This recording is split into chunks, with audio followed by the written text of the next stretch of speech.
Shalom, inilah hari-hari kita berjalan bersama Roh Kudus. Roh Kudus punya sangat banyak, punya sangat ajaib yang disediakan buat setiap anak-anaknya. Mari kita baca di dalam 1 Samuel 10 ayat 6. Pada saat itu juga engkau akan dikuasai oleh Roh Kudus dan engkau akan mengikuti tari-tarian. Dan engkau akan menjadi manusia lain. Engkau tiba-tiba diberi sifat baru dan engkau bernubuat. Saudara, ini adalah cerita tentang Saul. Ini terjemahan bebas dari saudara Bis dari The Message. Saudara, hari itu Saul adalah seseorang yang sangat pendiam, penakut, seorang yang kaya tapi minder. Dia seorang yang sangat ganteng, tetapi dia selalu merasa tidak ada yang sempurna, tidak ada yang baik dalam hidupnya. Tapi ayatnya berkata, ketika Roh Kudus menyambar engkau, maka engkau akan menjadi manusia lain. Tiba-tiba engkau akan pengen menari.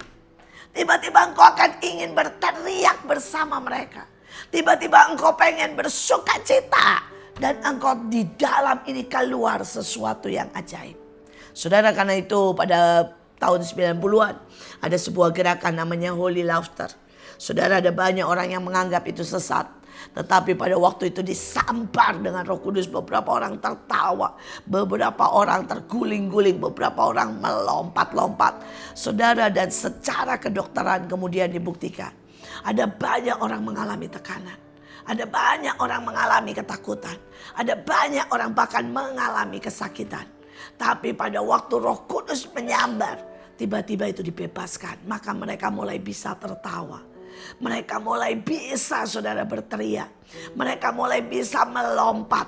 Dan itu adalah awal kebebasan. Itu adalah awal kesembuhan. Dan Roh Kudus ingin mengerjakan itu di dalam semua orang. Saudara, ayatnya berkata engkau akan diberi sifat baru. Engkau akan menjadi manusia lain. Bahkan kau bisa bernubuat, artinya memahami, tahu apa yang akan terjadi di depan. Saudara, betapa ajaibnya ini. Sekali lagi dia Tuhan yang menolong kita dalam segala sesuatu. Dia tidak hanya tahu Alkitab, saudara. Dia tahu warna, dia tahu desain, dia tahu apapun. Ada sebuah kejadian kecil. Pada waktu itu saya menerima pesanan bergedel, saudara. Saudara, di luar negeri saya menerima pesanan bergedel. Dan saudara, harus saya setorkan jam 8 pagi. Persoalannya di Belanda toko buka jam 9, saudara. Tidak ada toko waktu itu ya. Sekarang sudah beberapa ada toko 24 jam. Tapi hari itu tidak ada. Jam 9 pagi. Saudara, dan saya pikir saya bisa buat bergedel. Saya beli tepung kentang karena saya males, saudara, untuk memakai kentang asli, ngulek, motong, mengukus, saya malas. Jadi saya beli tepung kentang. Karena di sana tepung kentang banyak. Saudara, dan saya baru tahu ketika tepung kentang dicampur kornet, dicampur, saudara ya, dengan telur dan digoreng, hancurlah. Pantas tidak ada orang bikin bergedel pakai tepung kentang. Ternyata tepung kentang tidak bisa dibuat bergedel karena hancur kalau digoreng. Tapi saya mulai mengerjakan jam berapa? Jam 2 pagi. Dan tidak ada toko yang buka untuk beli kentang. Saudara, itu saya nangis dan saya bilang, Tuhan, saya mesti buat 500 bergedel. Jam 8 dan bagaimana?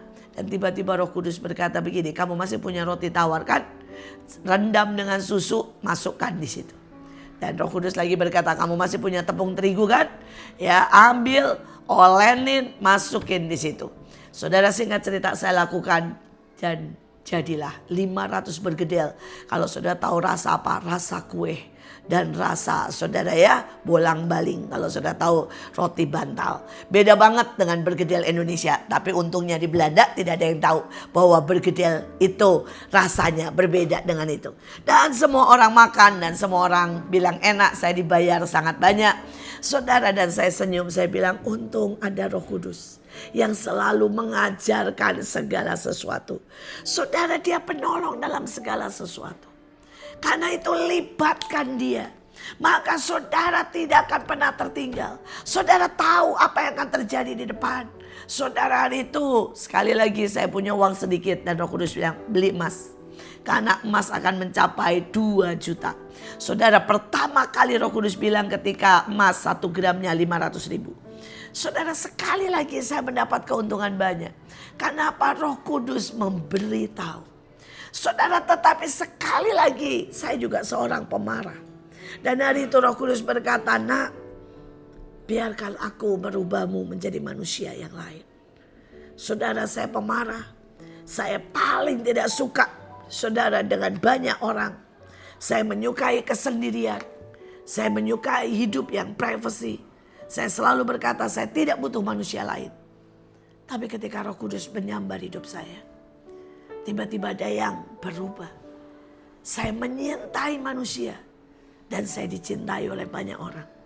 Saya membayangkan seandainya ya hidup saya tidak diubah dan disambar oleh Roh Kudus.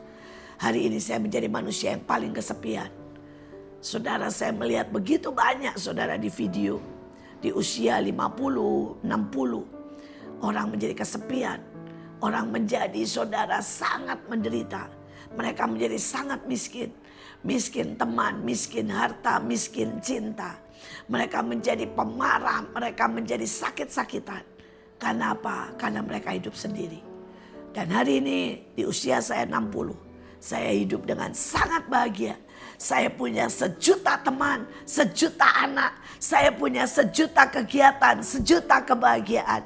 Karena Roh Kudus merubah saya menjadi manusia yang lain. Sekali lagi biarkan Roh Kudus merubahmu menjadi manusia yang lain. Dia ingin membawamu ke level-level yang tidak pernah kau pikirkan.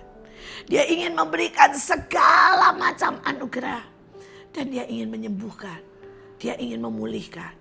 Dia ingin memberikan karakter ilahi dalam hidup kita. Saudara, bahkan ayatnya berkata dalam Kisah Rasul 1 ayat 8. Tetapi kamu akan menerima kuasa kalau Roh Kudus turun ke atas kamu.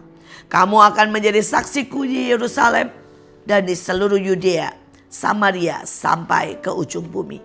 Saudara, yang pertama tadi Roh Kudus ingin merubah kita. Memberikan kita karakter ilahi. Saudara, Roh Kudus ingin mengajar kita. Bahkan memberitahu hal-hal yang di depan. Tetapi Roh Kudus sekali lagi memberi apa? Kuasa. Saudara mungkin berkata, kuasa buat apa? Kuasa untuk melawan dosa. Kuasa untuk mengusir iblis. Kuasa untuk menaklukkan dunia. Kuasa untuk menjadi pemenang. Mengatasi semua persoalan. Kuasa untuk memerintahkan keadaan. Hari ini bahkan saudara diberi kuasa untuk menunjuk ke langit dan menghentikan semua bencana.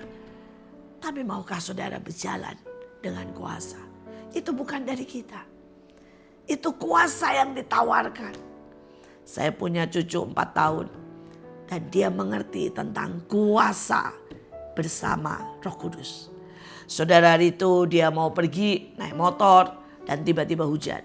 Saudara, dan saya bangga dengan reaksinya. Dia langsung berkata begini, Roh Kudus, Tuhan, saya mesti ngapain? Dan dia berkata, Mbak, ambilin saya banner. Tuhan bilang kita harus kalahkan hujan dengan banner kecapi. Ambilkan saya sayap 4 wajah. Saudara, dia punya sayap-sayap kecil dan macam-macam, saudara. Salah satunya adalah sayap dengan 4 wajah. Artinya ada mahkota, ada singa, ada lembu, ada raja wali. Dan dia pakai, dia keluar di tengah hujan. Saya suka sekali kalau dia melakukan itu.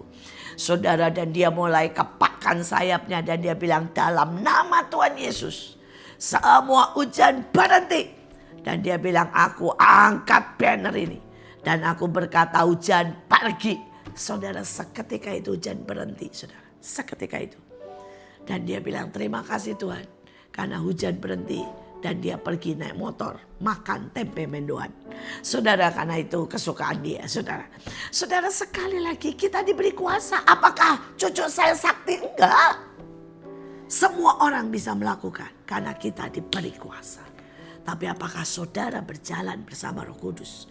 Itu adalah syaratnya. Saudara, sekali lagi, hari-hari ini sudah dipanggil untuk menjadi saksi. Mari berjalanlah bersama Roh Kudus. Maka setiap hari adalah hari kesaksian.